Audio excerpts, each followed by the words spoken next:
Por nuestra parte, les agradecemos su participación y bueno, continuamos. Cedo la palabra a Nora. Adelante. Gracias, Jesús, gracias por Gracias. participar con nosotros. Sí, no, les invitamos a que no se retiren. Ahorita tendremos en punto de las 12 al periodista Ángel Verdugo con el tema la agricultura comercial frente a la política del gobierno actual de aquí al 2024. El periodista Ángel Verdugo es un periodista muy reconocido y yo creo que nos va a traer el tema muy interesante. Entonces, no se retiren, en punto de las 12 iniciamos. Bonita tarde.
Ángel.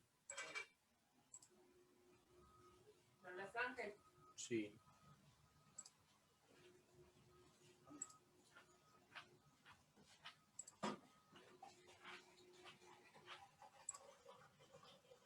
A ver, hijo.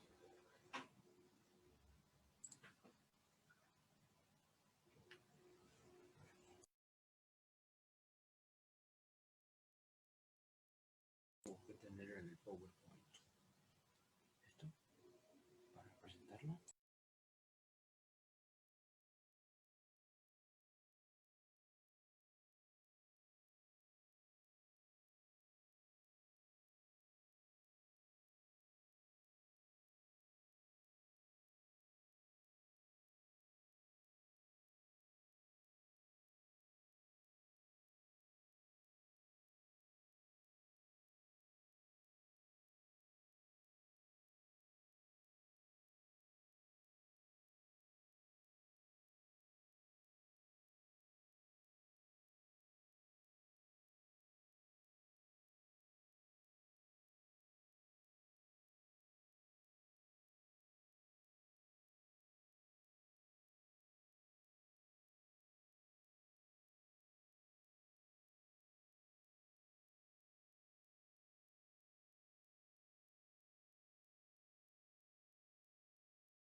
Está mal. Ahí está. Ejemplo. Sí, nada más la dejo así hacia abajo. Ahora, pero este es el no es ese.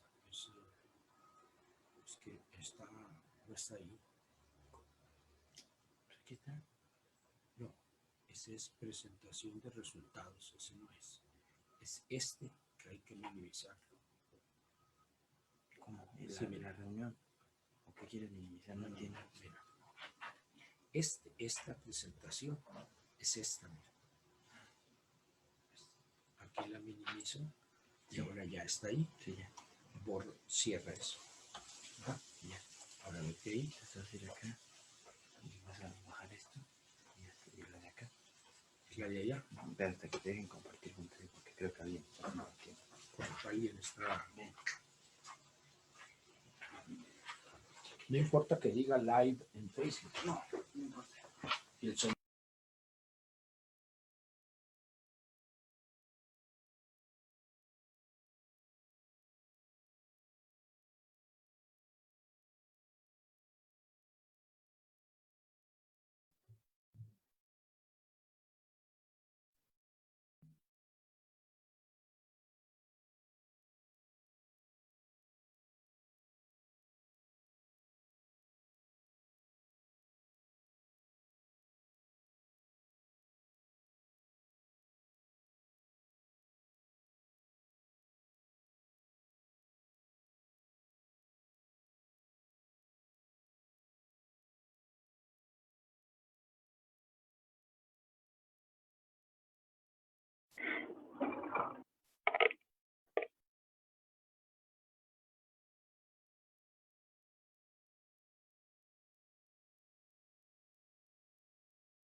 Hola, buenas tardes.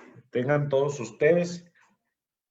Veo por ahí que ya está nuestro presentador. Bienvenido al periodista ingeniero Ángel Verdugo. Vamos a dar un par de minutos para empezar puntuales a las 12 para proceder a la clausura con esta plática, conferencia magistral que tenemos para finalizar este foro comercial 2021, que denominamos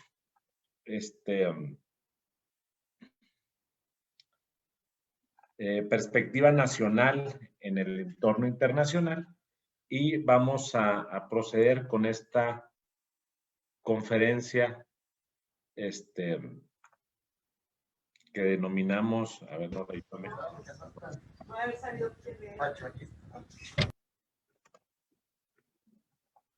bueno, que es un tema de gran relevancia, la agricultura comercial, y sobre todo, cómo ve nuestro panelista, pues, segunda mitad del sexenio hacia el 2024. Entonces, vamos a dar ahí nada más un par de minutos para que se sigan conectando algunos los invitados, y procederemos a presentar a nuestro conferencista y también hacer un pequeño preámbulo de lo que vemos como sector agropecuario, no únicamente con una visión del Estado, sino una visión nacional. Entonces, si me permiten, vamos a dar un par de minutos. Ahí se siguen integrando algunos invitados para hacerle la voz ahí a nuestro invitado Ángel Verdugo.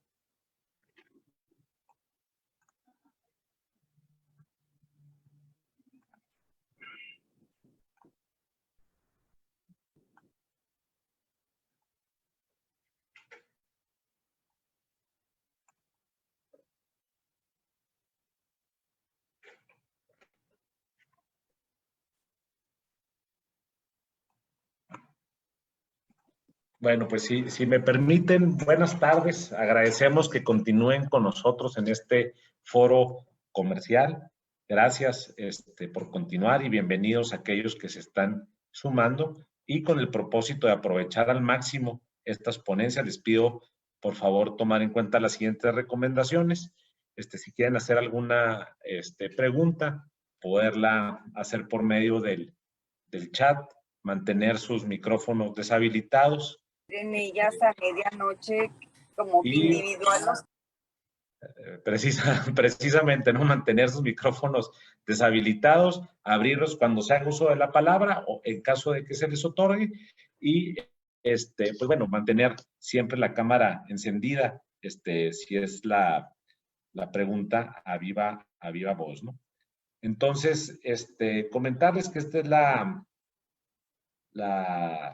ponencia magistral de este foro comercial, Perspectiva Nacional en el Entorno Internacional, y me permito presentar al periodista Ángel Verdugo Beltrán, y voy a leer una pequeña semblanza. Él es originario de San José Tabacún, Sonora. Estudió en la Escuela Superior de Física y Matemáticas del Instituto Politécnico Nacional. Ha participado en cursos en los Estados Unidos y Europa sobre aspectos relacionados con la evaluación de proyectos agroindustriales, administración de empresas agroindustriales y planeación financiera. En su vida profesional se ha dedicado a cuestiones relacionadas siempre con el desarrollo regional y la promoción industrial, tanto desde el sector público como desde el privado, a promover la inversión extranjera directa y el establecimiento de plantas maquiladoras en su estado Sonora. Ha combinado su vida profesional en los sectores públicos y privado. En ambos espacios se ha desempeñado siempre en áreas relacionadas con el desarrollo económico. Y actualmente, desde la Ciudad de México, se destaca como comentarista de asuntos económicos en la radio, televisión y en diarios de circulación nacional, donde participa en debates de ideas sobre el rumbo del país. Además, comenta de que vive en la austeridad republicana por vocación y decisión propias, a pesar de que sí, si así lo deseara, podría vivir en la abundancia relativa, ¿no? Actualmente cuenta con un canal de YouTube con alrededor de 240,000 suscriptores, donde diariamente presenta la mañanera de Ángel, ¿no? Entonces, te damos la bienvenida, Ángel, gracias por participar en este importante foro para nosotros y sobre todo hablar de un tema de gran relevancia para el sector agropecuario, que es la agricultura comercial, que es la que ha sobresalido en los últimos años a raíz del Tratado de Libre Comercio y que es la que ha puesto en alto al país en el sector agropecuario. Te comento que para nosotros, pues no hay que perder de vista lo que ha sucedido estos primeros 3 años del gobierno, ¿no? Un recorte al presupuesto con eliminación precisamente para la agricultura comercial o los productores medianos y grandes, con un enfoque 100% social. Ha habido eliminaciones de apoyos para lo que es el diésel agropecuario y pesquero, un importante insumo para la producción en el sector agropecuario. Hay una ley de protección al maíz nativo con una satanización a todo lo que es los maíces híbridos o genéticamente modificados. Hubo una intención, perdón, de gravar el agua para uso agropecuario. Está vigente una ley de etiquetado que sataniza a los productos procesados y hay temas a futuro que nosotros vemos con mucho temor, que es, por ejemplo, una nueva ley de aguas nacionales, una iniciativa de reforma en materia de subcontratación en el outsourcing que traería implicaciones negativas para el agro, preocupación de poder reformar el artículo 27 constitucional sobre la tenencia de la tierra y algo muy grave que pueda suceder en la próxima legislatura es la intención de eliminar la tasa cero en alimentos a tasa exenta y que obviamente tendría impactos fuertes para el sector y obviamente para la población. Entonces, Ángel, pues como un preámbulo que te comentamos, no le estamos pasando bien con la administración actual como sector. Vemos todavía hacia adelante con mucha preocupación estos temas que estamos comentando y pues nos interesa mucho conocer tu opinión, tu visión, que has externado en los últimos años, con fuertes señalamientos, críticas a la administración actual y sobre todo a la implementación de sus políticas públicas, ¿no? Entonces te agradecemos, Ángel, te mandamos un abrazo desde aquí de Chihuahua. Sabemos que tuviste por ahí unas conferencias antes con gente de Ciudad Juárez en la que te escuchamos con mucha atención y pues bienvenido, te escuchamos. Ahí está.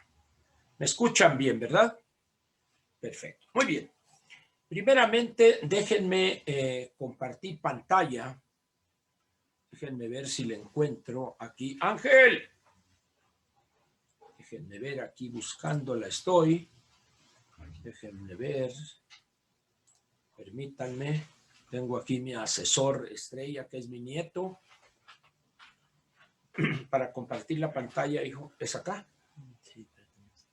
Ahí está. ¿Y ahora? Ahí está.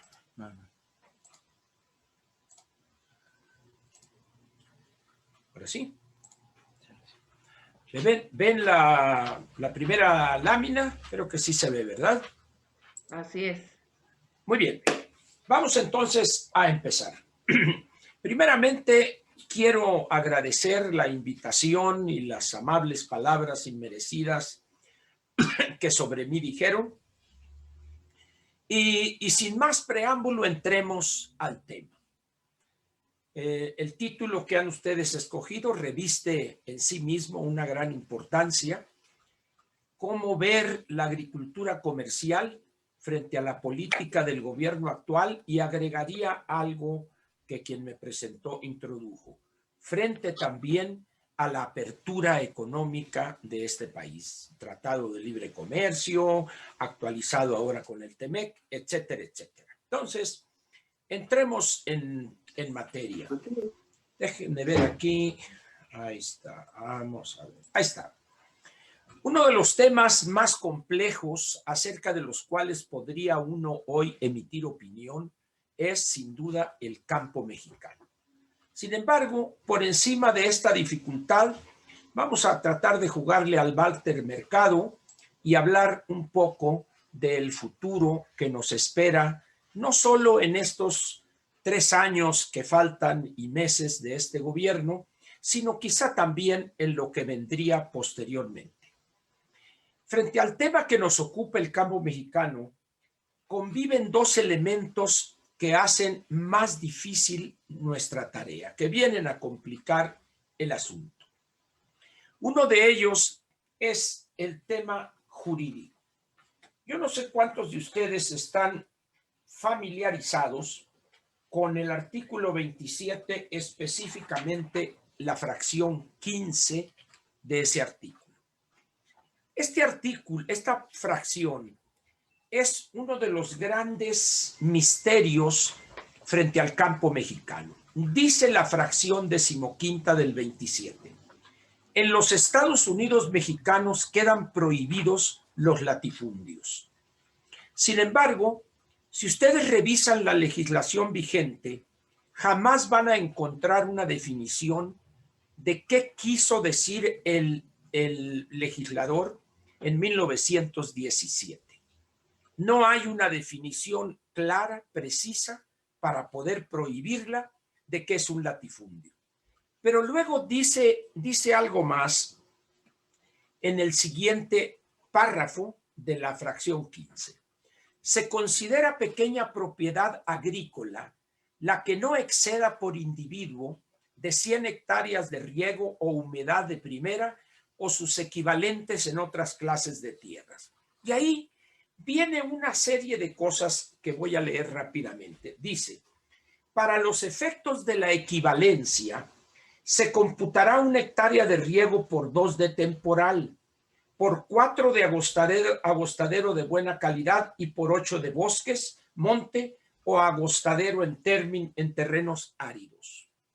Se considerará asimismo como pequeña propiedad la superficie que no exceda por individuo de 150 hectáreas cuando las tierras se dediquen al cultivo del algodón, si reciben riego, y de 300 cuando se destinen al cultivo del plátano, caña de azúcar, café, nequén, hule, palma, vid, olivo, quina, vainilla, cacao, agave, nopal o árboles frutales.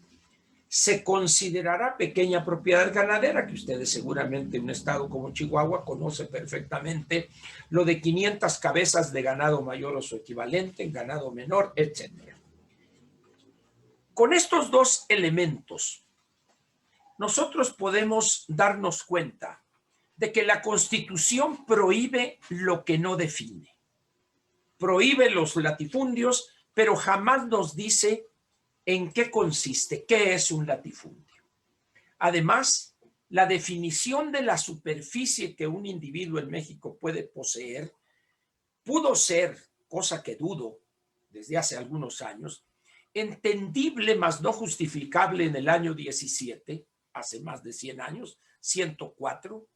Sin embargo, la pregunta es relevante.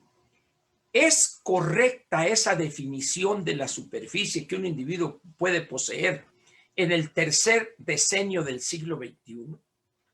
Más aún cuando el mundo ha cambiado. Mantener un absurdo económico como eso hoy, cuando en Brasil una empresa norteamericana puede llegar y adquirir decenas de miles de hectáreas y dedicarlas al cultivo de la soya. O en Argentina, familias de varias generaciones de agricultores pueden poseer y sembrar de trigo o de soya decenas de miles de hectáreas en lo que llaman ellos las estancias. El mundo cambió en materia agrícola y nosotros seguimos aferrados a ese absurdo. Estamos anclados en el pasado que este gobierno pretende vender como el mejor de los futuros. El segundo absurdo se encuentra ubicado en la esfera política. Más de 30 millones de ciudadanos mexicanos eligieron el 1 de julio del 2018, al peor de todos los candidatos que compitieron por la presidencia de la República. No el menos malo, el peor de todos, pero el peor con mucho el peor. Eligieron a una persona con ideas acedas y caducas, tanto en lo económico como en lo que se refiere al crecimiento de la economía. ¿Por qué unos países crecen y otros no? ¿Cuáles son los elementos fundamentales para hacer que una economía crezca, etcétera? Pero también esos más de 30 millones de electores eligieron a un cacique pueblerino con una visión aldeana, un hombre que hasta ya en su vida adulta salió de esa parte del trópico mexicano, quizá la más atrasada, Tabasco. Una visión caciquil, aldeana, como digo, y que además endiosa el pasado en todos sentidos. ¿Qué podríamos esperar de alguien así al llegar a la presidencia? Lo peor en todos los ámbitos de la vida nacional. Y en estos ámbitos se encuentra de manera destacada el campo mexicano, específicamente la agricultura comercial y aquellos que la practican. ¿Qué significa esto último? Que así como el presidente desprecia, insulta, ataca, denuestra, se burla, anatematiza y ofende de múltiples formas a los empresarios, así desprecia también a los agricultores comerciales, los sataniza. Para él, los que practican la agricultura comercial, ustedes, son ricos que no merecen apoyo alguno. Ya ahorita listaba algunos de los apoyos o de los programas con vigencia de varios decenios que fueron eliminados de un plumazo. Dice uno, bueno, pero hubo una calendarización, se le avisó al agricultor que iban a hacer. No, de golpe, vámonos. Y se pretendió sustituir con un programa chafa, absurdo también, de precios de garantía, cuando México tiene una apertura en materia económica desde 1987 y es normal que la misma Zagarpa, antes de llamarse SADER, a través de Acerca, utilizaba ese instrumento, un derivado que son los futuros. De tal manera, pues, que llega este señor con una visión de allá de los años 60 o 70 y corta para los agricultores comerciales prácticamente todo apoyo. ¿Por qué? Porque para él todos ustedes son ricos que no merecen apoyo alguno. Los únicos que merecen su atención, su cobijo, su apoyo, son los no agricultores, los campesinos, los ejidatarios con 1, 2, 3 hectáreas, con una zapeta de bosque allá en Chiapas o en Oaxaca, donde sea, y todos aquellos que utilizan una tecnología de hace varios siglos. ¿Recuerdan ustedes aquel trapiche donde va una bestia ahí y él está probando ahí el jugo de caña y dice, esto es lo que debería ser? ¿Por qué actúa así el presidente? ¿Acaso hay algo más aparte de sus ideas y su atrasada visión económica y política? Y la respuesta es un rotundo sí. Sí lo hay. Y ese apoyo que él utiliza todos los días para hacer, decir y pensar tonterías y desatinos y ocurrencias, son los resultados electorales. Y quiero que vean bien este cuadro. Esta sucesión de rectángulos que están ahí reflejan el margen de la victoria que obtuvo el presidente, hoy presidente, en aquel entonces candidato, el 1 de julio del 2018. Quito el 71% de ventaja por su tierra natal, Tabasco, pero el promedio del margen sobre el segundo lugar fue el 31%. Chihuahua, un estado integrado a la globalidad desde hace siglos, podemos decir, nada más le dio el triunfo a López con un 15% de ventaja. para vergüenza de los sonorenses, le dimos 43%. Sinaloa, un estado integrado a la globalidad también desde hace muchísimos años, también apoyó a López y le dio un 46% de ventaja. Y dice uno, ¿cómo es posible que estados que se encuentran desde hace decenios integrados a la globalidad que este presidente desprecia y se ufanó hasta poco tiempo antes de las elecciones del 18 de no poseer pasaporte y de jamás haber salido del país? El único estado donde fue derrotado fue Guanajuato, donde perdió con el 10% de los votos. Ahí ganó Ricardo Anaya. Este resultado que vemos aquí, concentrado en este cuadro o en esta gráfica, es muy ilustrativo porque eso da por resultado que muchos digan que el presidente puede hacer lo que se le antoje en materia económica y política. ¿Por qué? Porque él ganó la elección presidencial con un apoyo abrumador de 30 millones de mexicanos, un poquito más. Al margen de si una victoria es razón para que el presidente pueda destruir una economía, pues eso estaría sujeto a discusión. Pero el hecho es que lo único que este presidente ha hecho muy bien es destruir una economía prácticamente en 18, 24 meses. Alguien dirá, bueno, Ángel, es que esta economía que tenía un crecimiento mediocre del 2.3 durante 30 años, pues sí, pero durante esos 30 años de crecimiento mediocre creábamos 450,000 empleos formales al año. Había medicinas, pero alguien dirá, es que robaban mucho. Bueno, pues ¿cómo estaría el país que después de robar tanto todavía alcanzaba para las medicinas, para la infraestructura, para invertir 4 o 5% en infraestructura, en el sector público? Y hoy que se acabó la corrupción, no hay para medicinas, no hay para mantenimiento de la infraestructura, hay recortes sucesivos, permanentes al sistema público de salud. Vean ustedes la tragedia que es el Programa Nacional de Vacunación, etcétera, etcétera, etcétera, etcétera.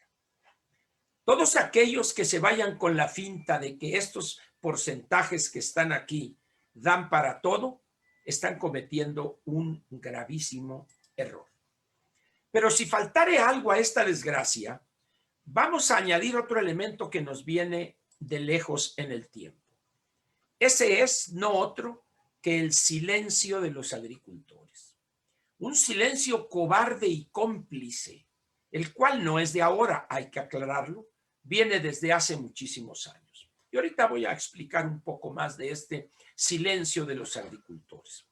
Pero no puede uno, frente a la tragedia que es el campo mexicano, soslayar ese silencio que ha operado, por las razones que fueran, el miedo, la cobardía, la ignorancia o el no quererse meter en problemas, pero ese silencio ha obrado como un cómplice de gobiernos sucesivos para buscar salidas extralegales, darle vuelta a la ley, etcétera, pero no atreverse a decir, señores, el campo mexicano es una tragedia por esto, por esto, por esto, por esto.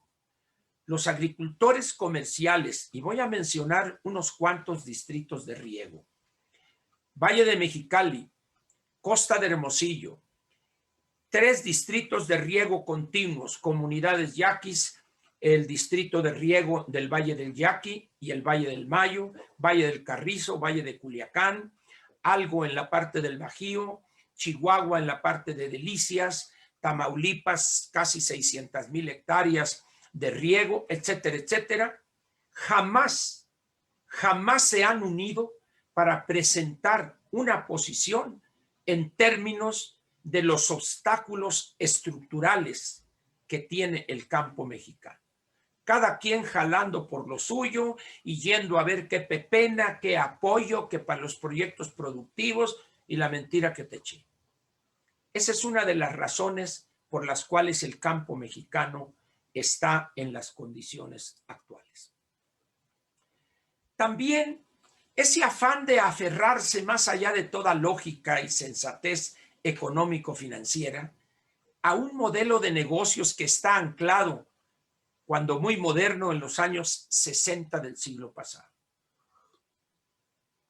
Incluso hay casos como mi tierra, el Valle del Yaqui, en el sur de Sonora, donde los agricultores siguen aferrados a un cultivo que es el trigo prácticamente desde hace 70 años.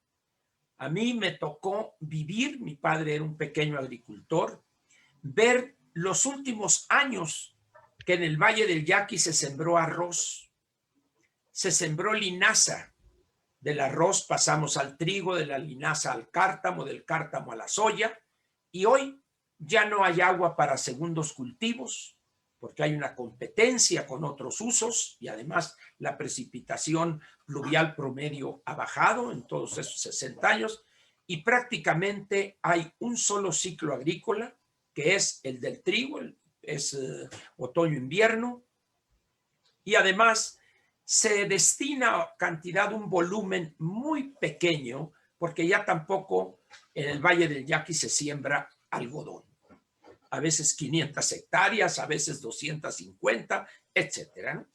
En segundo cultivo, en el primavera-verano, se siembra algo de ajonjolí, que prácticamente no demanda agua, empezado a desarrollar áreas para producir horticultura de exportación, hacer horticultura de exportación, chiles jalapeños, calabacita, melón, cantaloupe, sandía, etcétera, etcétera, etcétera. Pero básicamente esas 360,000 hectáreas en el sur de Sonora con agua rodada, prácticamente su cultivo fundamental es el trigo. Los agricultores le han dado una vida artificial a lo que fue útil en una economía cerrada con un Estado protector en extremo. Y entonces estamos aquí ante lo que podríamos llamar la tormenta perfecta. Leyes caducas y una visión caduca acera del campo en la economía. Agricultores y un gobernante que viven en los años 70 del siglo pasado, cuando, lo entiendan y acepten o no unos y el otro, México vive en el tercer decenio del siglo XXI, no en los años 50, 60, 70 u 80 antes de la apertura del siglo pasado. México y su modelo económico ya son otros, ya cambiaron. Pasamos de la economía cerrada y el aislamiento dañino a la apertura y al mercado, junto con la inserción obligada a la globalidad. Sin embargo, el campo es uno de los espacios económicos que mantiene esencialmente la misma legislación preapertura económica. Un cambio cosmético, si quieren ustedes, cuando el presidente Salinas envía una iniciativa de ley agraria, que lo único que hizo fue prácticamente decir, señores, se acabó el reparto agrario, crear una figura rara ahí de 2.500 hectáreas, en una especie de sociedad anónima rara, la cual prácticamente, excepción hecha de aquel intento en Vaquerías en Nuevo León, que al 1 o 2 años prácticamente se cerró. Es decir, para todo fin práctico, el campo mexicano y su soporte jurídico no ha cambiado desde los tiempos de preapertura. El mundo cambió y nosotros, al menos en el sector primario, no lo hemos entendido y menos actuado en consecuencia. Luego entonces, ¿qué políticas públicas esperar de quien vive en el pasado cuando no en el antepasado? Es decir, López y su gobierno. Más aún, ¿qué podemos esperar cuando la visión que tiene, porque eso fue lo que mamó él en los años de Echeverría, una visión que glorifica el minifundismo extremo de grupos indígenas y coloca en un altar una tecnología que data de cientos de años? ¿Qué esperar de una persona así? ¿Qué persona sensata, conocedora de la historia económica del mundo en los últimos 50, 60, 70 años, vería con un juicio, vamos a decir, positivo a alguien como López, que encuéntrase anclado en la mitad del siglo XX en materia económica. Pero hay otro elemento que vale la pena señalar. Hay todavía agricultores que esperan que se concrete esa vuelta al pasado que vende López como el mejor de los futuros. Ese pasado idílico inventado por él, y habla del desarrollo estabilizador cuando no ha estudiado realmente las causas de ese crecimiento elevado del 6.5%, no lo entiende porque es un hombre limitado intelectualmente, pero hay todavía, particularmente en el sur de Sonora, agricultores que añoran, que les gustaría y dicen, no, es que el tratado nos vino a acabar, etcétera, etcétera. Sin embargo, hoy siembran 3 o 4 veces más hectáreas de trigo, rentadas las hectáreas, por supuesto, que antes de la apertura, y que hoy ganan 10, 15, 20 veces más dinero que antes de la apertura. Los que conozcan Ciudad Obregón y recorran su zona residencial, se van a sorprender de agricultores que rentan 2, 3 mil hectáreas para sembrar trigo, construyendo mansiones en un pueblo polvoriento pero pavimentado, mansiones, la pura obra civil de $2 millones. Dice uno, aquí algo está mal. No sé si sea el agua de Obregón que viene de la presa o las pitayas, no lo sé, o los tacos cebosos, como decimos allá, pero es evidente que ese pasado ya no va a regresar. Y en la medida en que más rápido lo entendamos, menor será el precio que vamos a pagar. Ahora bien, ante la realidad que resume lo que he dicho hasta ahorita, con aquella gráfica y la trágica gobernación actual, ¿qué agricultura comercial tendremos para el año 2024? Pienso que va a ser un espacio económico prácticamente sin apoyo alguno. Ustedes son ricos, no requieren el apoyo del gobierno de la República.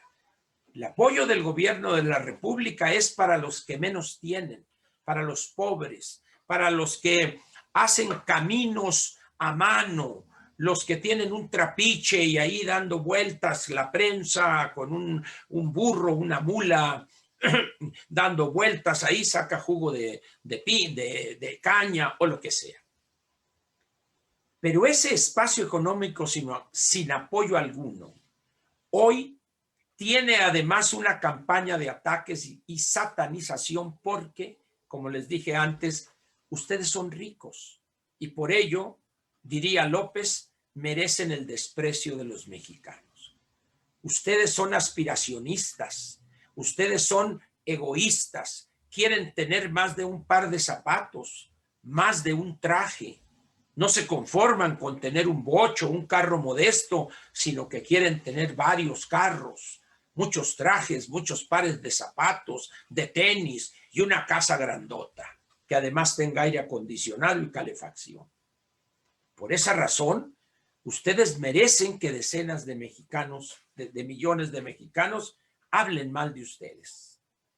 Esa es la filosofía de López frente a quienes se esfuerzan por construirse para ellos y los suyos un mejor futuro.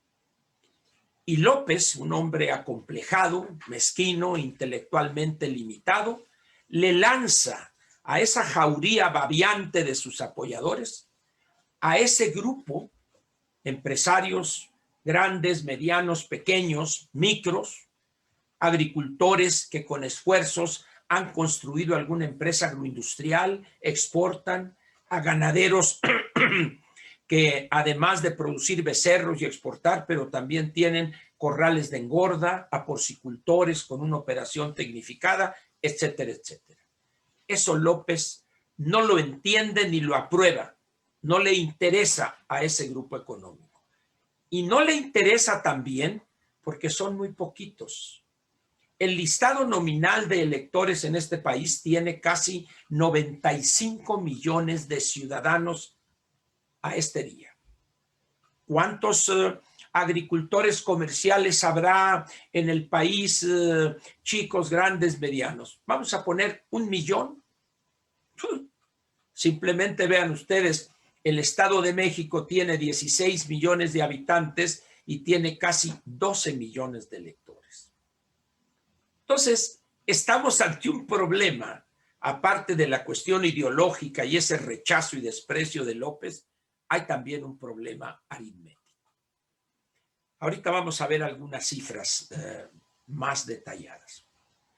Que ustedes requieren créditos refaccionarios para mejorar sus equipos y adquirir tecnología avanzada en un empaque, invernaderos, producción de plántula y una máquina trasplantadora, etcétera, sistemas de riego presurizado, etcétera, etcétera. Pues, ¿por qué? Ahí está la banca fifí. Acudan con los banqueros porque los apoyos son para los que menos tienen. Que la nueva ley de aguas los va a perjudicar. ¿Quién les manda? Como les dijo a los de Chihuahua, recordarán cuando este problema ahí por el trasvase de agua para pagar este compromiso con Estados Unidos, los acusó de ser guachicoleros hidráulicos. Y no lo olviden ustedes, parafraseando aquellas palabras de la señora María Esther Zuno de Echeverría, que decía: si la leche es poca, al niño le toca. Aquí no hay que olvidar que si el agua es poca, a los jodidos les toca. Entonces, esa es la mentalidad de un personaje perverso e impresentable como Martí Batres, que es uno de los que está impulsando esa nueva ley de aguas que hicieron mención hace unos minutos. Veamos ahora otros problemas que van a enfrentar en los próximos años. Ya dije el agua y su reducción para agricultores comerciales. El minifundismo que mata la productividad, pero hay otro elemento también que vale la pena señalar. Su aislamiento político y nula influencia legislativa. Ahorita voy a extenderme en esto.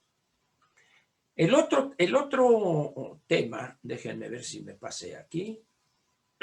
No, aquí está. No es posible obtener utilidades razonables con pedazos de tierra en relación con el minifundismo, que a los ojos de la sensatez financiera, estos pedazos de tierra lucen ridículos. ¿Cómo piensan ustedes que puede obtener utilidades razonables alguien que Echeverría dotó en un ejido colectivo 5 hectáreas en promedio, que ya se las dividieron, cada quien tiene su zapeta y su pañal de 5 hectáreas, cuando ya las trilladoras, las combinadas, como decimos, ya ni siquiera pueden entrar a predios tan chicos? Es decir, es un absurdo pretender vivir bien, ir 2 veces a Tucson al año con 5 hectáreas de trigo y tener una Cheyenne a Padriel comercial. ¿Por qué entonces no buscamos generar unidades de dimensiones viables? Si un agricultor en Obregón, en el Valle del Yaqui, renta 2,000 hectáreas de trigo y gana mucho dinero, ¿por qué 400 ejidatarios de 5 hectáreas no constituyen una sociedad, contratan a un ingeniero agrónomo y ellos obtendrían utilidades que se podrían repartir y ellos obtener un ingreso complementario? No, dice, no, si yo soy ejidatario de 5 hectáreas, ¿por qué voy a trabajar en otra parte? Porque no te alcanza eso. No, el gobierno me tiene que apoyar. Pero resulta que ya no hay PRONACE, ya no hay ANAXA, ya no hay ACERCA, ya no hay Procampo, ya no hay diésel agropecuario, etcétera, etcétera. Pero esa gente insiste en que los apoye. Y estas unidades de dimensiones viables, la ley vigente, la ley agraria vigente, la de Salinas, lo permite. Pero hay un individualismo que viene de siglos en los integrantes del sector primario de la economía, que los lleva a ser renuentes y compartir su activo principal, la tierra, en una sociedad. En esas condiciones, pues, hay un severo problema en la forma de hacer agricultura por las dimensiones de las unidades económicas. Pero además de los obstáculos anteriores, hay otro problema del cual poco o nada se habla. El problema demográfico que pronto van a enfrentar ustedes, si no es que ya lo están enfrentando. ¿Qué significa este problema demográfico? Vamos a ver algunas gráficas del Censo de Población y Vivienda del año 2020, que hace unas cuantas semanas dio a conocer el INEGI. Vamos a ver estas gráficas. Esta gráfica que está aquí describe el número de habitantes de México desde el año 1895 a junio del año 2020.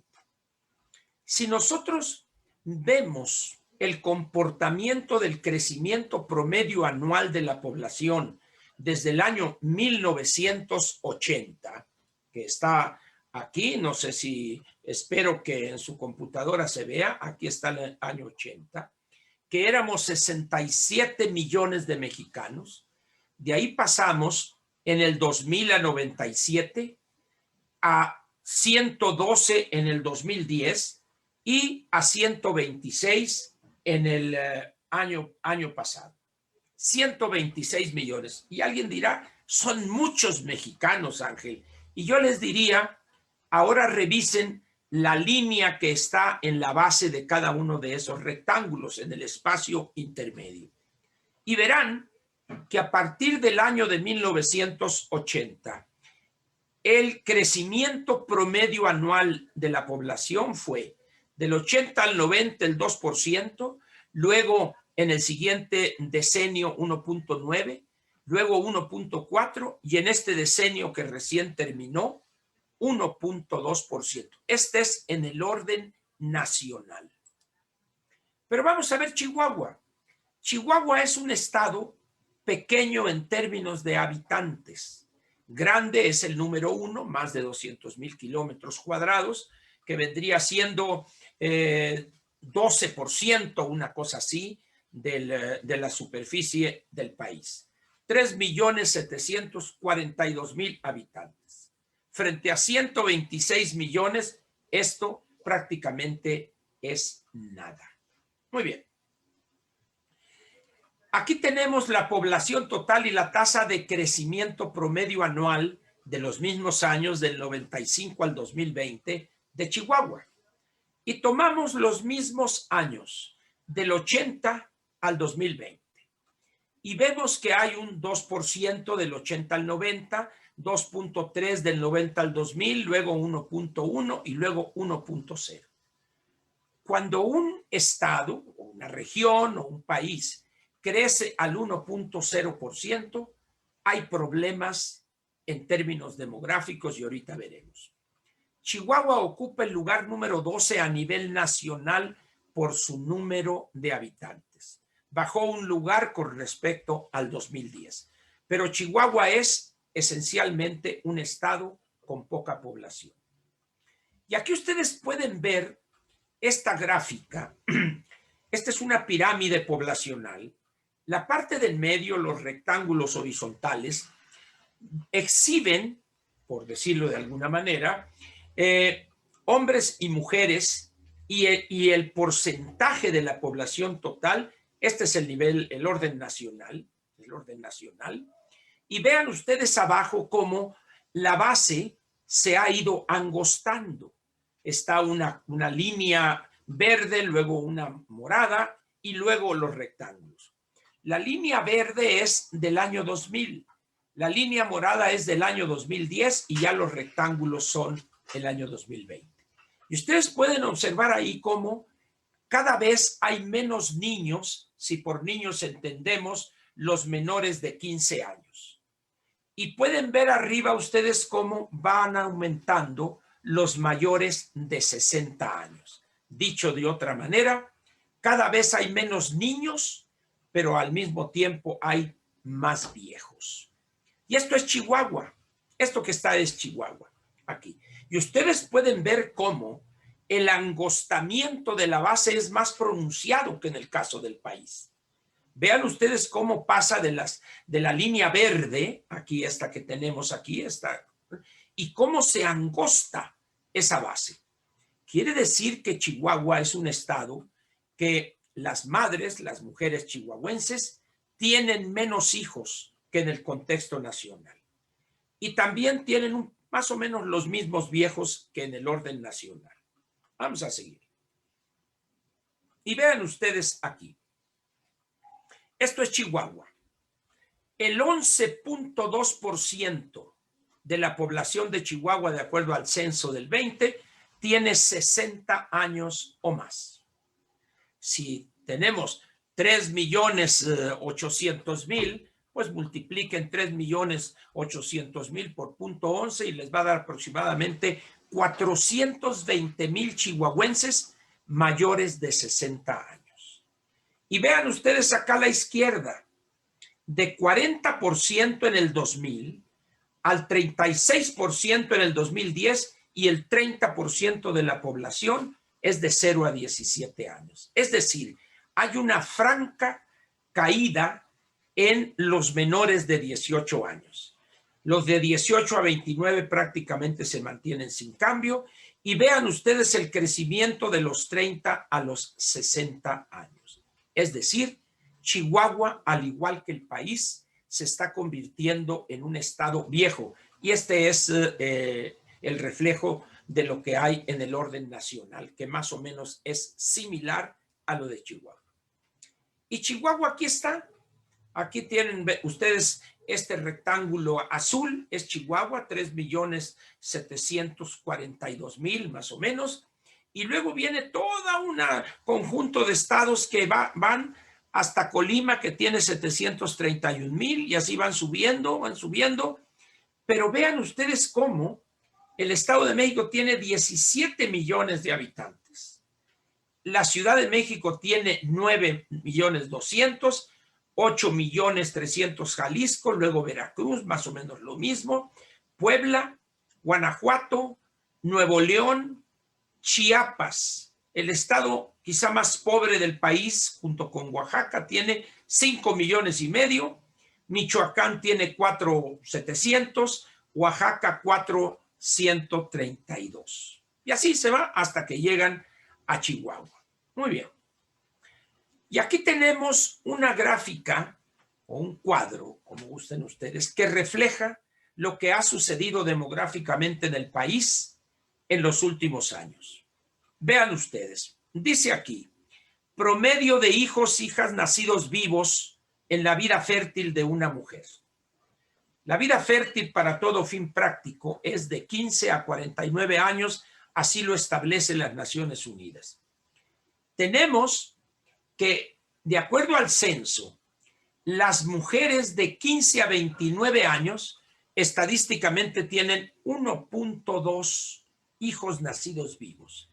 Pero las mujeres más jóvenes, de 20 a 24.6. ¿Qué significa esto? Que la mujer mexicana ahorita, que tiene menos de 30 años, no quiere tener ni siquiera 2 hijos. Esto explica el achatamiento de la base y, por supuesto, en la cúspide, en el vértice de esa pirámide o de ese triángulo, evidentemente hay un porcentaje mayor de viejos. Muy bien. Vamos a ver aquí. Ahora vean esta gráfica que está aquí, que son 3 líneas.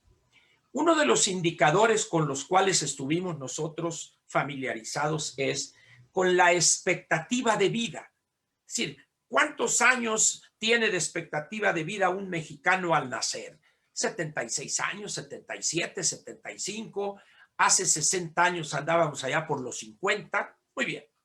Pero hay un indicador nuevo en esta materia de la expectativa de vida, que es cuánto espérase que viva una persona cuando cumple 65 años. Es decir, ya superó enfermedades, etcétera, etcétera.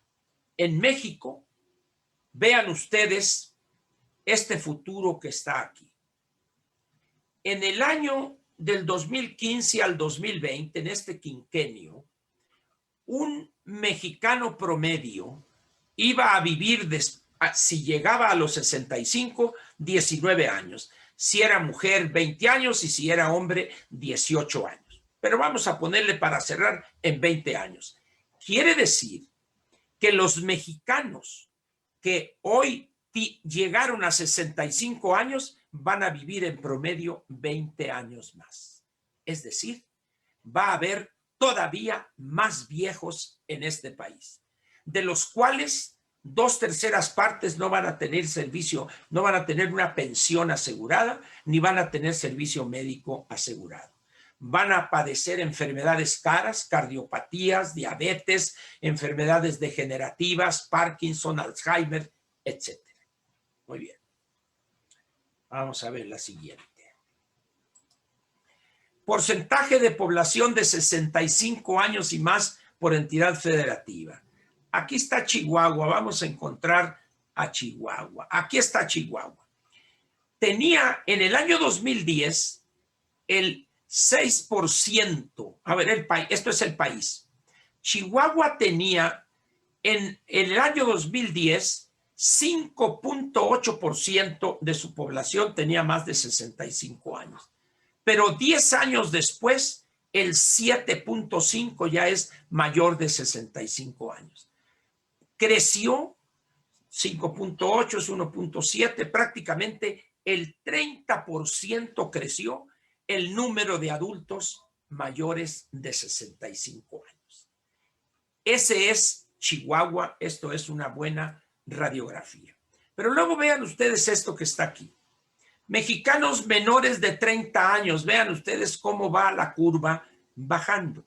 Pero los mayores de 60 años, cómo va subiendo, hasta que ya por el año 2060 se juntan y a partir de ahí habrá un número menor de personas de 30 años contra los mayores de 60 años. Dice, no hombre, pero de aquí al año 2060 ya quisiera vivirlos. En términos demográficos, 40 años que faltarían es un instante. Cuidado con menospreciar la realidad de esta gráfica. Luego tenemos esta otra donde vemos, este es de los datos censales del 2010, hoy este es 1.5 en el año 2020. Pero vean ustedes lo que dice aquí. Una mujer sin escolaridad hace 10 años tenía 3.5 hijos, que era lo mismo casi que la primaria incompleta. Pero cuando ya esa mujer tenía la primaria completa, tenía 2.5 hijos. Si llegaba a la secundaria, 1.6. Pero si llegaba al bachillerato o a la vocacional, a la preparatoria o al nivel superior, tenía poquito más de un hijo. Es decir, a mayor número de años de educación formal, menos hijos tiene la mujer. ¿Qué pasa con Chihuahua? El promedio de edad de un chihuahuense hoy es de 10 años. Y eso lo alcanzan el 96% de la población. Es decir, el chihuahuense promedio, cuando menos tiene un año de preparatoria, promedio. ¿Por qué es importante esa gráfica? Porque esa gente con esa preparación no va a querer trabajar en el campo. O si lo hace, va a exigir un salario muy alto. Pero vean ustedes los bienes en materia de información y comunicación de los hogares en Chihuahua. Ahí les va. Teléfono celular, casi el 90%. Internet, el 52%. Computadora, casi el 40%. Es decir, estamos viendo aquí una situación donde en el año 2010, el 65% de las viviendas había teléfono celular. Hoy es casi el 90%. Y ahorita con un teléfono celular, ustedes se enteran de todo. Hacen todo, compran, venden, leen, chismean, etcétera, etcétera. ¿Ustedes creen que estas personas van a querer trabajar de sol a sol en el campo chihuahuense? No. He mostrado estas gráficas y cuadros para que vean ustedes a México y Chihuahua con una óptica diferente. Yo les decía hace rato, esto ya cambió, señores. Ahí están esos datos duros que demuestran que efectivamente ya cambió. Hoy quien no se dé cuenta que estamos y estaremos en otro país y en otro Chihuahua en unos cuantos años, no tiene idea de la realidad que lo rodea. Ese es el México nuevo. Ahora bien, ustedes agricultores comerciales no dudo que buscan competir, ser los mejores y además no tengo alguna duda, no temen competir.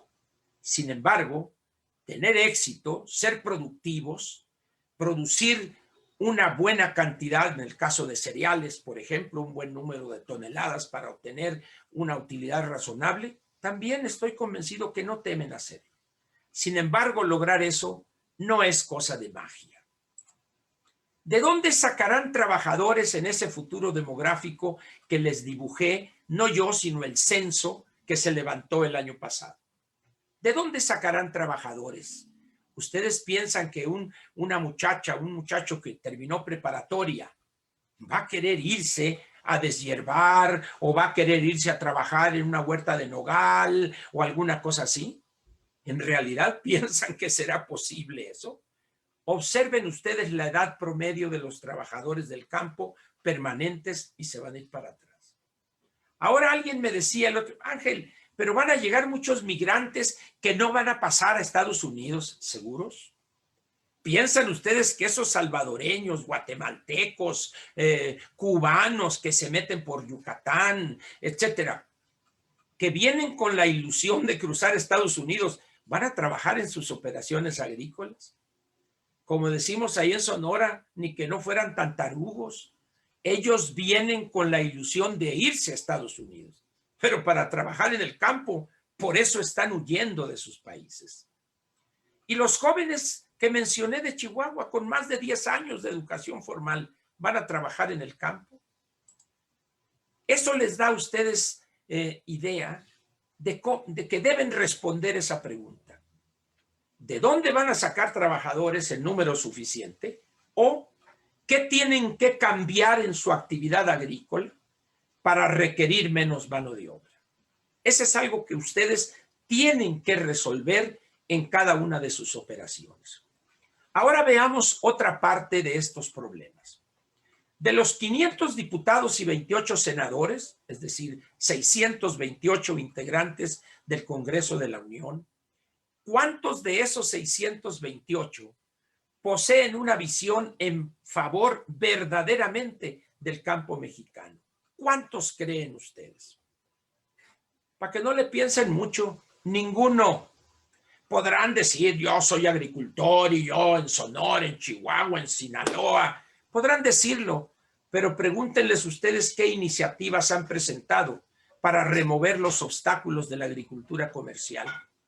Ninguno. De tal manera, pues, que ustedes están desamparados en el Congreso de la Unión. A ustedes no los pela nadie en el Congreso.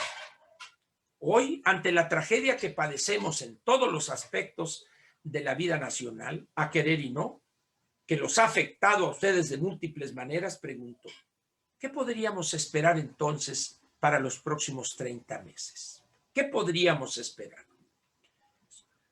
Los que sean aficionados al béisbol habrán oído hablar de este gran catcher y luego entrenador de los Mets, Yogi Berra, que yo digo que más bien era un filósofo que en sus ratos libres jugaba béisbol. Decía, es difícil hacer predicciones, especialmente sobre el futuro. En realidad esta frase, la frase correcta y original es, hacer predicciones es muy difícil, especialmente cuando se trata del futuro. Esto la dijo un físico ganador del premio Nobel, Niels Bohr, el del modelo atómico de Bohr. ¿Se acuerdan cuando estábamos en la secundaria que era el núcleo y luego los electrones dando vuelta ahí? Bueno, ese es el modelo atómico de Bohr. Él fue el que dijo esa frase, pero Yogi Berra la utilizaba. Entonces vamos a tratar de jugarle un poco al Walter Mercado y diré lo siguiente. Pienso que vamos a padecer una radicalización del presidente en cuanto a su idea del papel de los agricultores comerciales, y ni en sueños piensen que habrá cambios legales para permitir que llegue masivamente capital privado y tecnología moderna al campo mexicano. olviden, si soñaron, si se ilusionaron con eso, por favor, olvídenlo. Segundo, las decisiones en materia de finanzas públicas serían tomadas no en función de la racionalidad, sino en función de programas electoreros y caprichos en infraestructura. Revisen ustedes los montos que se gasta este gobierno para los ninis que ni estudian, ni trabajan, ni quieren. El programa Sembrando Vida, que es una de las grandes perversidades que ahorita van deforestadas alrededor de 70,000 hectáreas en el sureste. ¿Por qué? Porque el incentivo para recibir 5,000 pesos mensuales es tener un pedazo de tierra deforestado. Entonces, el incentivo, en vez de premiar a los que cuidaron su bosque, es al contrario. Entonces, la gente dice que no es taruga, yo tumbo todos estos árboles y entonces sí ya me dan mis 5,000 pesos mensuales. Entonces, pensar pues que este presidente va a presentar una iniciativa para hacer un cambio radical que beneficiaría al país como consecuencia de beneficiar a los agricultores comerciales, ni en sueños. En esas condiciones, pues, conviene ser realistas y conviene ser objetivos. Consecuencia, pues, esperar esa rectificación de la visión del presidente respecto al campo y sus necesidades sería una ingenuidad, para no decirlo de manera más fea. Es más, ¿cómo pensar en un cambio en la ley, en varias leyes, si de los 628 ninguno está en favor de la agricultura comercial y una legislación moderna? Yo no sé cuántos de ustedes sigan la actividad legislativa. Al principio de esta legislatura, el senador Ricardo Monreal presentó una iniciativa para reformar la vigente ley agraria. Esencialmente lo que planteaba él era masivamente llevar crédito al campo, por una razón muy sencilla. Si el presidente está usando programas clientelares regalando dinero, pues Monreal, un hombre que aspira a la presidencia de la República, dice, pues hay que llevar a millones de campesinos, hay que llevarles dinero mediante un crédito disfrazado que nunca pagarían para que voten por mí, que sería el promotor de esa ley. ¿Cuál es la situación de esa ley? Más congelada que un pescado tepepan. Pero hubo otro senador, un demagogo impresentable, el senador José Narro, que la ley agraria vigente la pretendió sustituir con 3 nuevas leyes.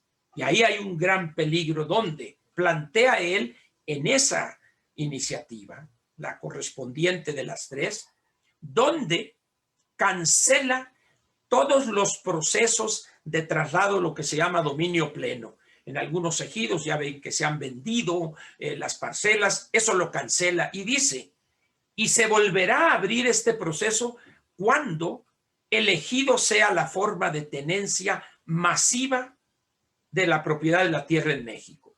Una locura de un izquierdista trasnochado, falso, que es un sinvergüenza en realidad. Esas son las 2 únicas iniciativas.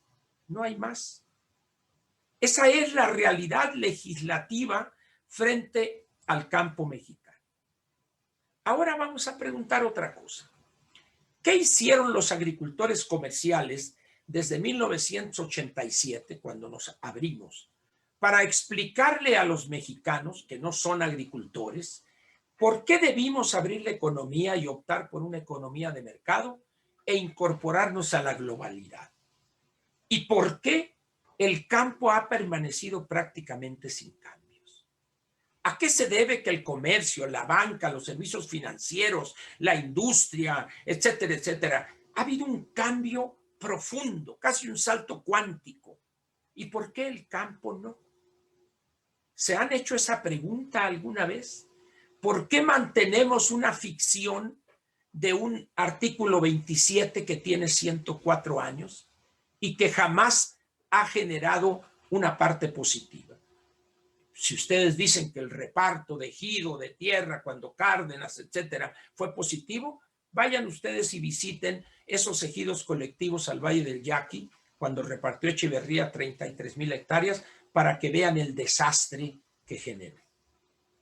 En esas condiciones, pues, ¿qué hicieron los agricultores, las organizaciones de productores agrícolas, pecuarios? ¿Qué hicieron?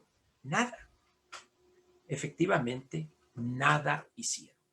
De tal manera, pues, que ese rechazo, ese desprecio a los agricultores comerciales se ha mantenido.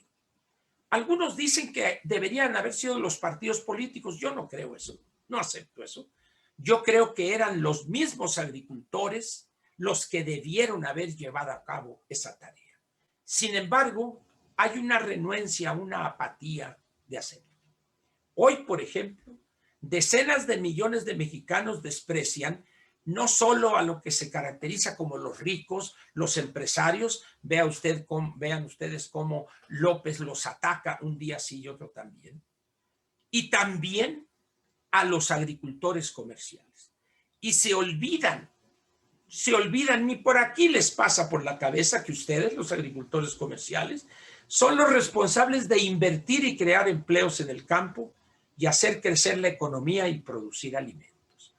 Eso nadie se los ha explicado con naranjas como las UDIs, nadie.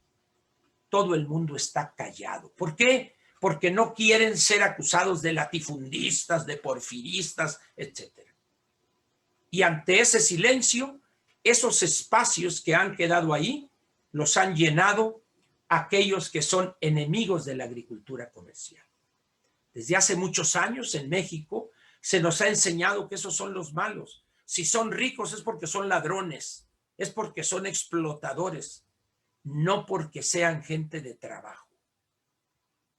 El gobierno actual se montó en ese rechazo para seguir atizando una idea en contra de los agricultores comerciales, igual que contra los empresarios, fifíes, contra la clase media, etc. Ante este panorama, ¿qué van a hacer a partir de ahora, pensando en los próximos 30 meses o 36 meses, los agricultores comerciales? ¿Mantendrán el mismo silencio que durante decenios mantuvieron? ¿Seguirán dejando todo espacio en manos de aquellos que quieren acabar con la agricultura comercial, pero antes extraerle lo más que puedan en impuestos, por ejemplo? Es decir, ¿eso es lo que van a hacer los agricultores comerciales? ¿No se dan cuenta del peligro que están corriendo? Lo que veo para la agricultura comercial, pues, no es otra cosa que una embestida en su contra. López Obrador, así como se concentró en estos 2 años, 8 meses en contra de los empresarios, ahora va contra otros adversarios, la clase media. Y un número importante en zonas agrícolas del país, esa clase media trabaja como agricultores comerciales o alguna actividad relacionada con el campo o con el sector primario. Habrá también una embestida en lo fiscal. No solo los van a atacar, los van a ofender, los van a denostar, sino que también van a tratar de sacarles más dinero. ¿Por qué? Por el régimen especial que tienen los agricultores comerciales. Si no, ¿de dónde saldrán los recursos para financiar tanto desatino y ocurrencia que plantea el presidente? Con todo lo dicho antes, es claro el peligro que corren el país y su economía, el bienestar y la calidad de vida de los mexicanos y por encima de esto también la agricultura comercial y no pocos empresarios agrícolas. Ojo con esto. Es decir, vean ustedes cómo andan ahorita un buen número de empresarios, platiquen con ellos asustados, temerosos. Aquel que levanta la voz, inmediatamente viene el SAT y la Unidad de Inteligencia Financiera. Y eso ha llevado a la gente, no, yo mejor no me meto. Ah, bueno, no se quejen mañana, pues, de lo que pueda pasar con sus empresas y con la agricultura comercial en términos generales. Espero, pues, que con todo lo que he dicho, no me juzguen ustedes como un pesimista, sino como alguien que ha preferido hablarles de manera objetiva. Yo soy hijo de un pequeño agricultor en el Valle del Yaqui, un hombre que fue un ejidatario de 10 hectáreas, mi padre ya murió. A mí nunca me sedujo, me llamó la agricultura, pero conozco bien. Yo soy una persona ya de 75 años, me crié en el Valle del Yaqui, lo conozco. Profesionalmente me he dedicado a la evaluación de proyectos agroindustriales, puercos, aves, hortalizas, congelado de algunos productos para exportación, fabricación de plástico para utilizarla en acolchados, etcétera, etcétera. Conozco bien esa actividad. He trabajado un tiempo en el Grupo Pulsar en la parte productiva con Alfonso Romo en Culiacán, con operaciones a lo largo de toda la península de Baja California, etcétera. Entonces, es algo que he venido yo estudiando desde hace muchos años. De tal manera que esto que les he dicho no es un exabrupto, sino que son vivencias, estudios que he hecho clavándome, platicando con personas dedicadas a esta actividad. El Valle del Yaqui es rico desde quien produce huevo para plato, desde que producen carne de engorda, carne de cerdo con su sala de corte, etcétera, etcétera. Lo que quiero decir es que quien les está hablando no es un improvisado o alguien que no conozca la materia. Entonces, por eso yo pediría su comprensión y les suplicaría encarecidamente, no me juzguen como un pesimista, sino como alguien que ha querido hablarles con crudeza, pero objetivamente, de lo que le espera a la agricultura comercial y a los agricultores comerciales y las empresas que hubieran creado frente a un desequilibrado y un ignorante cacique pueblerino que es el actual presidente de la República, rodeado de un grupo de cobardes que, a sabiendas de que está cometiendo error tras error, no se atreven a decirse. La reducción de recursos para infraestructura en el campo, para programas de apoyo en materia de sanidad, inocuidad alimentaria, etcétera, etcétera. Olvídense ustedes de eso. No habrá dinero suficiente para créditos refaccionarios, para ampliar capacidades de producción, etcétera. Esa es la mentalidad de López Obrador. Y hay un sustento político en eso. ¿Cuántos diputados tiene Chihuahua? 8 federales. ¿8? ¿9? Sonora tiene 7. Sinaloa 8. Baja California 8. No contamos frente a los 300 distritos electorales. El voto de estados como los nuestros, Baja California, Sinaloa, Chihuahua y Sonora, no cuentan prácticamente. Por esa razón, no tenemos fuerza.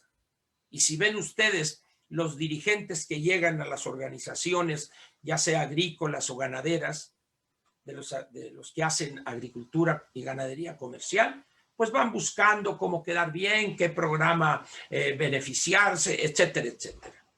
Pero los problemas estructurales del campo mexicano, los límites a la tenencia, no les interesan. No quieren enemistarse y por eso ni siquiera hablan de ellos. Pero aquellas personas que vayan a Sudamérica, vayan a Brasil, vayan a Perú, vayan a Chile y vean lo que es hacer verdaderamente empresas agrícolas, se van a ir para atrás, si no es que ya las conocen. Por eso, pues, les pido, antes de terminar, que no me juzguen como un pesimista, sino como alguien que prefirió hablarles de manera objetiva, cruda, sí, pero de manera objetiva. Y les agradezco en verdad su amable atención y estoy listo para sus preguntas, si las hubiere, y sus comentarios a lo que he expresado. Muchas gracias otra vez. Gracias por su ponencia. Hay espacio para preguntas y respuestas. Si las gustan, las podemos hacer levantando la mano y se pueden hacer de viva voz. Yo lo que te comento es, venimos de un año catastrófico. Hay 10 millones de pobres adicionales. que para la visión de este gobierno, pues bueno, es una base clientelar muy importante. Si consideramos que los apoyos que se están dando para el sector son asistencialistas y están en rangos de 5,000 a 7,000 pesos al mes para el sector, sin considerar todos los apoyos que se están dando a través de la Secretaría del Bienestar, ¿no? Entonces, obviamente, eso es lo que se busca, destruir, tener una base mayor clientelar, porque de ahí provienen la mayoría de los votos para la actual administración. Entonces, si gustan, alguien puede levantar la mano, hacer una pregunta. Yo tengo por ahí una pregunta que me hacen llegar, Ángel. Dice, bueno, ante esta crítica y escenario, ¿qué recomienda a los agricultores y agroindustriales? ¿Qué opina de las organizaciones sociales que estaban en la lucha social y que se han mantenido al margen? ¿Piensa que hay que revolucionar el concepto de organizaciones de productores? Muy bien. Primeramente, que ante este panorama, ¿qué opino que sería útil hacer? Yo creo que una primera cosa antes que la cuestión misma jurídica de buscar un cambio del artículo 27 constitucional, yo creo que hay otra cosa más urgente, aun cuando, como dijo alguna vez López Portillo, en nuestro país no hay cosas urgentes, solo tarugos con prisa. Yo creo que deben buscar conformar unidades económicas viables en función del tamaño. En el Valle del Yaqui hace 40 años, 1980, cuando yo regreso de la Ciudad de México después de haber estudiado X y trabajado en el FIRA, en programación y presupuesto, etcétera, regreso a mi tierra. Hace 40 años, en el Valle del Yaqui era posible ser un exitoso avicultor de ponedoras con 115,000 aves. Con 115,000 aves o 110,000 aves, 7 casetas de 15,000 gallinas ponedoras. Hoy, quien no tenga 2 millones de ponedoras no tiene nada que hacer en el negocio.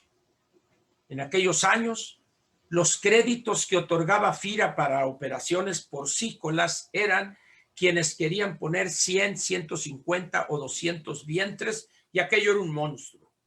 Ahorita debe haber 3 o 4 operaciones nada más en el sur de Sonora de 5,000 vientres, 2,500, 3,000 vientres. Es decir, aquella idea idílica de que se podía uno tener su granjita, los perros, ha cambiado eso. Este México, a partir de 1987, cuando se incorpora al mercado, a la economía de mercado, y se incorpora a la globalidad, se establece de una manera silenciosa un nuevo estándar en materia de dimensiones de la operación. Quien en el Valle del Yaqui ahorita, ejidatario o pequeño propietario, siembre 50 hectáreas de trigo, no va a tener ni va a pagar la luz en mayo, junio, julio y agosto. Una persona que tenga 40, 50 hectáreas, ni de loco podría adquirir una trilladora o tener un tractor, vamos a decir, de 150 caballos para jalar una rastra de 32 discos. Tendrían que maquilarle, y el que ganaría sería el dueño del tractor y el dueño de la rastra, el dueño del arado, etc. Es decir, estamos ante un nuevo paradigma en materia de dimensiones de la unidad económica promedio.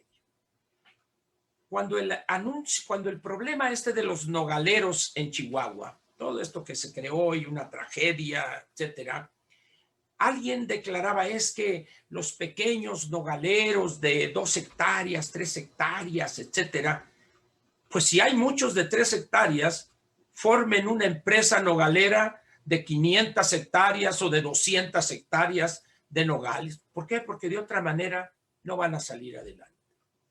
No sé cuántos de ustedes conozcan una empresa nogalera que está entre Nogales y Tucson. Cuando ustedes pasan por en medio y ven miles y miles de acres de nogal, En ese momento dicen, chin, ¿y esto? ¿No? Estoy en Nogalandia. Bueno, es decir, esas son las dimensiones de la globalidad. Esas son las dimensiones nuevas de un nuevo México y también de un nuevo planeta.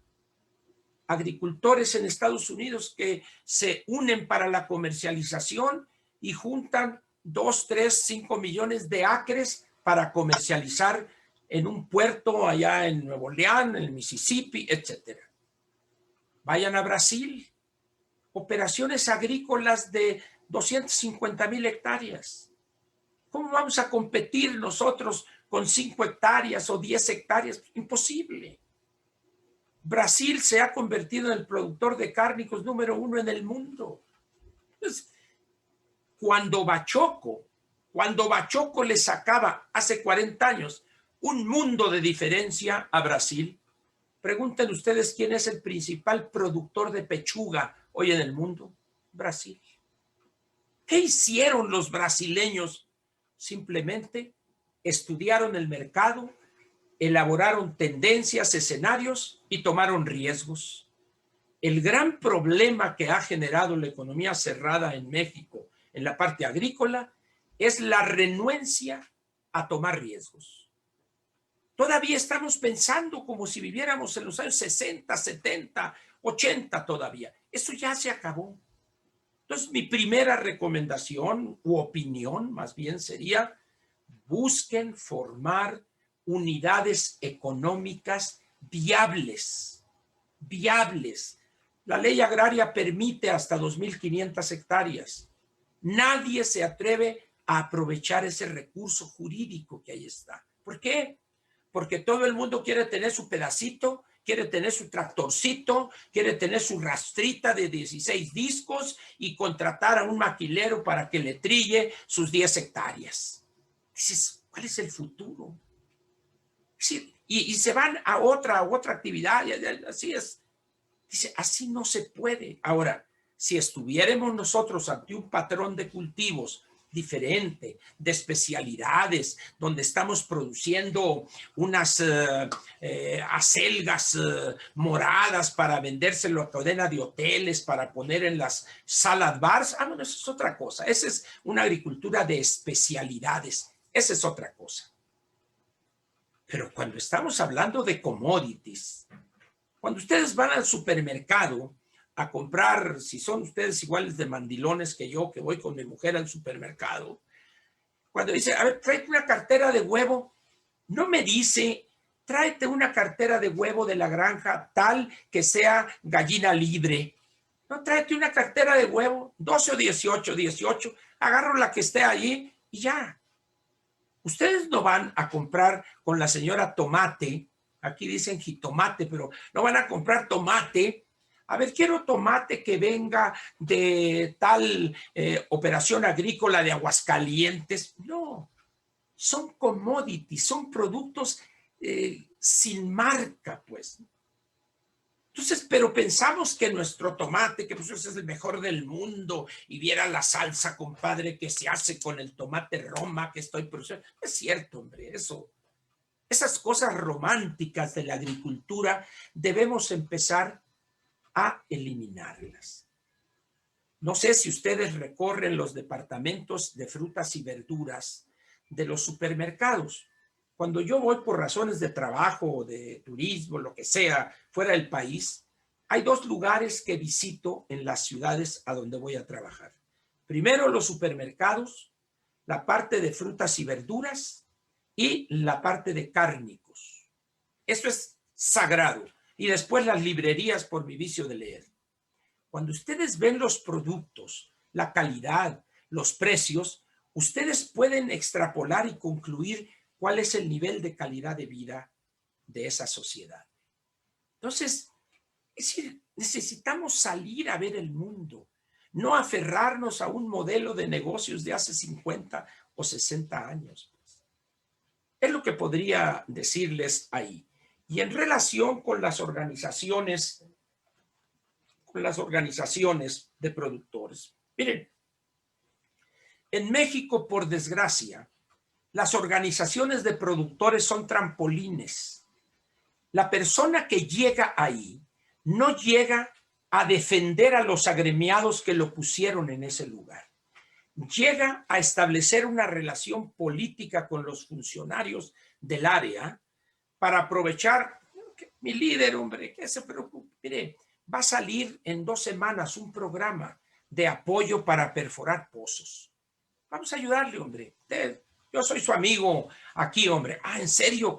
Yo le aviso, no se preocupe. Y de repente tienen un dirigente de agricultores en Sonora que salió con 4 pozos, tranquilamente.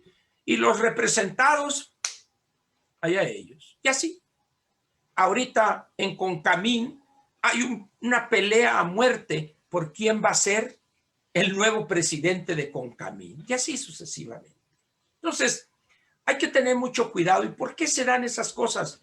Por esa apatía del agricultor, por esa renuencia a involucrarse en presidir o en buscar que llegue gente verdaderamente conocedora y dispuesta a defender los intereses de los agremiados. Ahora bien,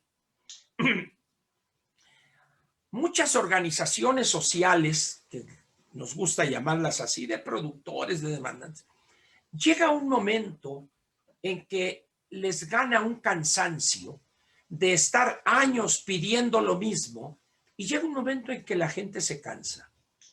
Todo movimiento social se alimenta con éxitos, no con fracasos.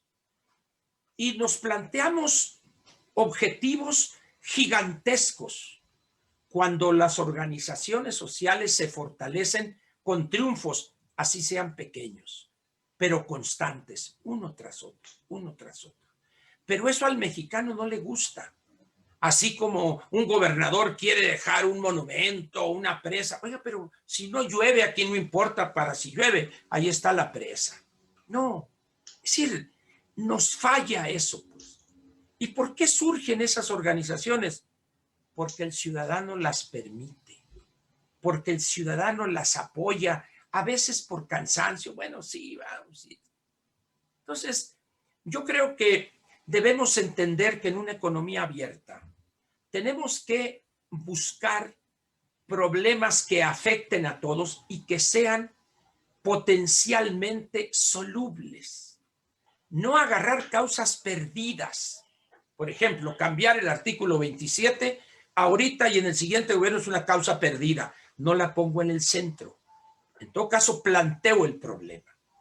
Pero busco hacer cosas. Ahora, si el gobierno le quitó dinero, por ejemplo, este programa del food safety, de la inocuidad alimentaria, si el gobierno retiró todo apoyo, ¿está en el beneficio de los exportadores tener ese servicio?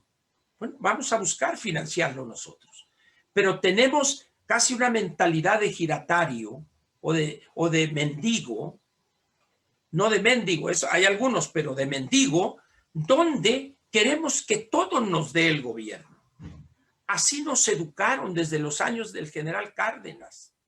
No, eso ya se acabó. Pues, ¿no? Entonces, eso es lo que pensaría yo en caso de estos 3 temas: dimensiones de la operación, las organizaciones de productores y los liderazgos que las más de las veces son personas que utilizan a los miembros, a los agremiados, como catapulta para ascender a diputados, a presidentes municipales y se descuidan hasta gobernadores. Eso es lo que respondería, Poncho, a esa pregunta o a ese comentario. Gracias, Ángel, por tu respuesta. No sé si guste alguien más hacer una pregunta. Rubén, un gusto saludarte. Adelante, Rubén. Estás en mute. No, ahorita no, gracias. Ahí está ya. Ahí te escuchamos. Gracias. Buena tarde a todas y todos. Don Ángel. Gracias. Básicamente para decirle que se le extraña con Pascal Beltrán. Yo ahí me enteraba de muchos de los chismes y rollos del país e incluso los viernes, lo recuerdo bien, del IEPS. Lástima que de ya las no gasolinas. ojalá regrese. Así no, es. Ya me cortaron ahí o me pusieron en una posición donde mis valores y mi visión, no me quedaba más que decir muchas gracias. Pero me puede escuchar en la mañanera de Ángel todos los días. Si se suscribe a mi canal a las 6 de la mañana, ahí tiene la mañanera. Estoy con Carlos Alarraqui también tirando la hierba venenosa. Y ahí vamos, y ahí vamos. Muy bien. Muy bien, muchas Viene de gracias. ahí. Gracias, Poncho, por organizar este tipo de eventos. Hasta luego. Gracias. Gracias, Rubén. ¿Alguien más? Aprovechando, todavía nos quedan ahí unos par de minutos. No sé si alguien tenga alguna otra pregunta. Si no hay, pues bueno, pues agradecerle, Ángel Verdugo, su punto de vista crítico. Es importante siempre estar informado. Muchas veces dicen que también un pesimista es un optimista bien informado. Informado, así es. Diría Carlos Monsiváis. Entonces, agradecerles a todos. Es así como llegamos a la conclusión de este foro comercial. Continuaremos aprovechando estas tecnologías para traer críticos a la situación que estamos viviendo actualmente. Y pues bueno, pues ahí estamos en contacto. Agradecerte, Ángel, tu valiosa presentación y pues agradecerles a todos su tiempo, su esfuerzo de estar conectados y pues deseándoles una buena tarde. Hay que cuidarnos. Ahí está todavía el tema del COVID latente y hay que mantener todas las medidas higiénicas porque somos los únicos que nos podemos cuidar a nosotros mismos. Muy bien. Muchas gracias a ustedes por la oportunidad y espero que no se queden con la idea de no, este pinche pesimista ahí nos vino acá. No. La verdad es que prefiero ser objetivos, decirles lo que sinceramente pienso, a venirles a echarles, no, ustedes que son los que alimentan y esos choros variadores. Yo no fui educado ni pienso de esa manera. Prefiero decir la verdad cruda, objetiva, porque eso es lo que necesitamos en este país. Decir y decirnos la verdad. Muchas gracias pues otra vez y estamos a sus órdenes. Gracias. Buenas tardes. Hasta luego, buenas tardes. Hasta luego. Vamos a invitarles a estar pendientes durante el mes de agosto. Vamos a tener una serie de conferencias relacionadas también con el sector agropecuario. Ahí les estaremos informando. Bonita tarde. Gracias, Nora. Hasta luego. Nos vemos.